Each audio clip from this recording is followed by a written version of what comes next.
What is up, YouTube? We are back here with another video. But in this video, you know, I was talking a lot with my stream before recording this video, which you guys could check out my stream at twitch.tv/idom_ny. But I was talking to my stream a lot about this topic, and the topic of discussion was what makes people quit fighting games. As you guys can see from this background, a lot of people probably seen the, you know, the iconic continue from Street Fighter.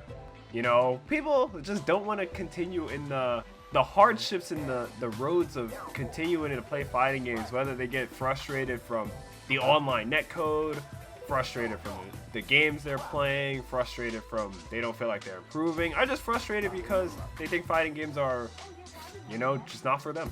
I was very, for me, as a player slash, yeah, as a pro player slash, you know, content creator slash, you know, streamer, etc., etc., I feel like the most common one is the frustration of having to learn the fighting game in the first place, to, you know, really hunker down, find a character, you know, learn the motions, etc. Now, I don't think that kind of correlates with getting into the fighting game. I just feel like it's a reason why a lot of people would quit, because they feel like they don't have the time or the patience or the drive to learn a fighting game per se. And I just want to say in this video, like, it's a legitimate reason. I'm trying to figure out how I want to phrase this. So a lot of people get it. A lot of people always seem to be quitting fighting games when, you know, times get hard, or like they're kind of out of their element. I feel like when people try to play video games in general, not just fighting games, I feel like they want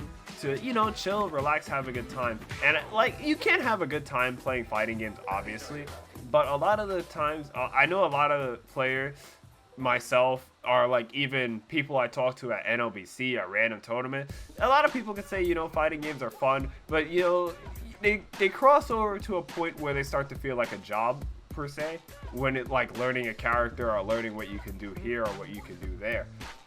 Also, another reason, I feel like there's a lot of intricacies in fighting games. You know, people are dropping like $300 on fight sticks, or you always hear the, oh, you need an Ethernet cable to play a fighting game online and have a good experience. And without an Ethernet cable, you're just a Wi-Fi warrior and you're ruining the experience for everyone else.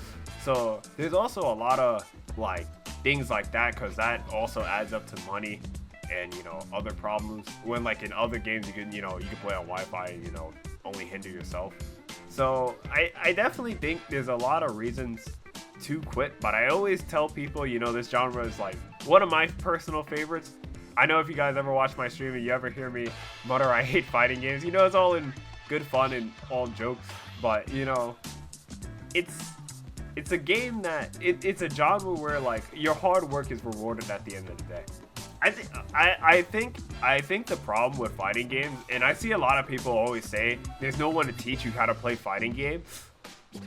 It's so crazy. It is so crazy. I always feel like that, because there is no one to teach you how to play fighting games, and you don't know if the way you're playing fighting games are right or wrong. Honestly, you know, I don't know how many of you guys heard of Metafy, where the coaching thing, where like you can pay players to coach you. To me, they asked me to do it. I never set up my account, funny enough, to, you know, start coaching people. But I feel like coaching is so hard. Like, I wouldn't even know what to say. Like, in fighting games, it's like, yo, bro, don't get hit or something. Or you're like, I can see something you're doing wrong, but like, are you gonna take my advice? Teaching's a skill. I mean, teaching is a skill. I definitely think the teachers in the world deserve all the praise they get for teaching so well, so, most of them at least.